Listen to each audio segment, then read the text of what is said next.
You ask Tiger to solve. This deals with linear equations with one unknown.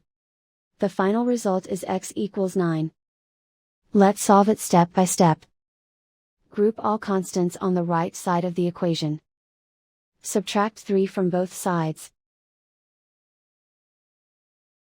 Simplify the arithmetic.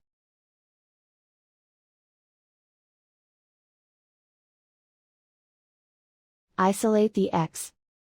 Divide both sides by 5. Simplify the fraction. Find the greatest common factor of the numerator and denominator. Factor out and cancel the greatest common factor. And so the final result is x equals 9.